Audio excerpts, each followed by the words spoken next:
যারা হকের উপর আছে, যারা হকের জন্য কথা বলে, যারা হকের জন্য কাজ করে, তাদের সঙ্গে থাকতে হবে। এটা আল্লাহর নির্দেশ। কিন্তু বাস্তবটা হচ্ছে ভিন্ন। হক, যারা হকপন্থী, যারা সত্যনিষ্ঠ, এদের সঙ্গে আমাদের সম্পর্ক যত গভীর হওয়ার কথা, সম্পর্ক যত ভালো হওয়ার কথা, বাস্তবে দেখা যায় আমরা তাদের সঙ্গে সেইভাবে সম্পর্ক রক্ষা করতে পারি না বাতিলের সঙ্গে আমাদের যত মধুর সম্পর্ক। যারা বাতিলপন্থী, বাতিলপন্থী মানে আল্লাহ এবং রাসূল, কোরআন এবং সুন্নাহ, ঈমান ও ইসলাম বহির্ভূত যত মত আছে, যত পথ আছে, সবগুলো বাতিল। ওই বাতিলের সাথে আমাদের সম্পর্ক যত মধুর, সেই রকম মধুর সম্পর্ক আমরা যারা হকের পর আছে তাদের সঙ্গে আমরা রক্ষা করতে পারি না। সম্মানিত মুসল্লিবৃন্দ, আজকে আমি একটু আপনাদের সামনে তুলে ধরার চেষ্টা করব।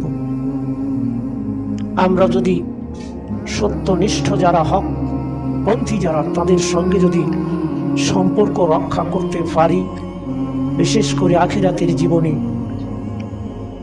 আমাদের জন্য কি সুফল রয়েছে। আর যদি বাতিলের সাথে সম্পর্ক রক্ষা করি, তাহলে আখিরাতের জীবনে আমাদের জন্য কি ক্ষতি রয়েছে। আমি আপনাদের সামনে এ বিষয়ে একটু কথা বলব। দুনিয়ার জীবনে যারা বাতিলের পথে চলেছে, বাতিলের সঙ্গে সম্পর্ক রক্ষা করেছে, আল্লাহর নির্দেশ অমান্য করে, রাসূলের নির্দেশ অমান্য করে বাতিলের সঙ্গে যারা সম্পর্ক রক্ষা করেছে, সেই দিন ওই জালেমেরা রাগে ক্ষোভে নিজের হাত নিজেই কামড়াবে। জালেমু আলা ইয়াদাইহি, সেই দিন জালেমেরা তার দুই হাত নিজের মনে দুঃখে কামড়াবে আর বলবে, ইয়া লাইতানি লাম ইয়া লাইতানি লাতাখাযু মা সাবি মা রাসূল সাবিলা। হায় হায়, কেন আমরা সেই দিন আমরা নবীদের পথে আমরা চলি নাই, কেন নবীর পথকে আমরা গ্রহণ করি নাই। সেই দিন জালেমেরা রাগে ক্ষোভে তারা তাদের হাত কামড়াবে আর এইভাবে বলতে থাকবে যে হায় দুর্ভাগ্য, হায় আফসোস, আমরা কেন রাসূলের পথে চলি নাই, রাসূলের পথকে আমরা কেন গ্রহণ করি নাই। ইয়া লাইতানি ইয়া লাইতাহা লাইতানি লাম আত্তাখিজ ফুলানান খলিলা। হায় আমাদের দুর্ভাগ্য, হায় আফসোস, কেন আমরা অমুককে আমরা বন্ধু হিসাবে কেন গ্রহণ করেছিলাম। লাকাদ আযাল্লানি আন যিকরি বাদা। সেদিন আফসোস কামড়াবে আর এভাবে বলতে থাকবে যে কেন আমরা অমুককে আমরা কি করেছিলাম, বন্ধু হিসাবে গ্রহণ করেছিলাম, খলিল হিসাবে গ্রহণ করেছিলাম। কারণ লাকাদ আযাল্লানি আন যিকরি বাদা জানি, অর্থাৎ আমার কাছে সেই জিকির আসার পরে, সেই স্মরণিকা আসার পরে, কোরআন এসেছিল, কোরআন আসার পরেও আমরা কেন এই বন্ধু, এই বন্ধুরা সেই কোরআনের পথ থেকে আমরা তো কোরআন পেয়েছিলাম, তারপরেও আমরা এই ভণ্ডরা কি করেছিল, এই কোরআন থেকে আমাদেরকে কি করেছিল, বিপথগামী করে দিয়েছিল, পথভ্রষ্ট করে দিয়েছিল। সেই দিন আমরা নিজেরাই রাগে ক্ষোভে নিজেদের হাত কামড়াবো আর এইভাবে আফসোস করব। যারা দুনিয়ার জীবনে হকপন্থী, যারা সত্যনিষ্ঠ, যারা হকের পর রয়েছে, এই সকল হকপন্থীদেরকে বর্জন করে যারা বাতিলদের সঙ্গে সম্পর্ক রক্ষা করবেন, কাল কিয়ামতের কোটে এইভাবে আপনাকে আফসোস করতে হবে।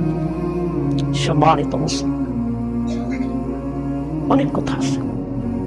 আল্লাহ বলছেন কিয়ামতের কোটে আখিরাতের জীবনে কারা ক্ষতিগ্রস্তদের অন্তর্ভুক্ত হবে। আল্লাহ বলছেন ওয়ায়াকুদাউনা মা আমারাল্লাহু বিহি আইয়ুসাল্লাহ।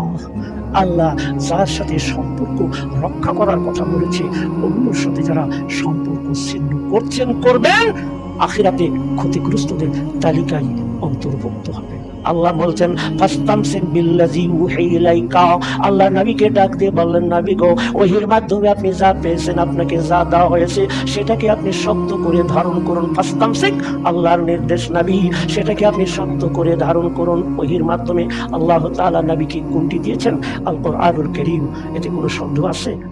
অর্থাৎ আল্লাহ এই ওহীর মাধ্যমে নবীকে এই কোরআন দিয়েছেন। আল্লাহ স্বয়ং নবীকে বলছেন, নবী সেই কোরআনকে আপনি শক্ত করে ধারণ করুন। আল্লাহর এই নির্দেশ কি শুধু নবীর ক্ষেত্রে প্রযোজ্য? নবীর উম্মত হিসাবে আল্লাহর এই হুকুম, আল্লাহর এই নির্দেশ কি আমাদের ক্ষেত্রে প্রযোজ্য নয়? আমরা কি সেই কোরআনকে শক্ত করে গ্রহণ করেছি? যদি করতাম তাহলে আমার ছেলে, আমার মেয়ে, আমার ভাই, আমার বোন 16-17 বছর 18 বছর আপনার শিক্ষা প্রতিষ্ঠানে শিক্ষা গ্রহণ করে শিক্ষিত হয়, দুনিয়ার সব কিছু জানতে পারে, সেই আমার শিক্ষিত ছেলে মেয়ে, আমার সন্তান কি করে কোরআনের কানা হতে পারে? কি করে হতে পারে? এদের সংখ্যায় বেশি। যদি আমরা কোরআনকে সত্যি যদি আমরা আঁকড়ে ধরি, তাহলে তো আমার ভাই, আমার বোন, আমার ছেলে, আমার মেয়ে কোরআনের কানা হওয়ার কথা না। তো যেগুলোকে আল্লাহ ধরতে বলেছেন সেগুলো কি আমরা ছেড়েছি? তো যাই হোক, আল্লাহ রাব্বুল আলামিন পরিষ্কার করে আয়াতের উপসংহারে বলে দিলেন, ওয়াইফসিদুনা ফিল আরদি, যারা জমিনে দুনিয়ার বুকে যারা বিপর্যয় সৃষ্টি করবে, বিশৃঙ্খলা সৃষ্টি করবে, আল্লাহ বললেন উলাইকা হুমুল খাসিরুন, আখিরাতে ক্ষতিগ্রস্তদের অন্তর্ভুক্ত হবে।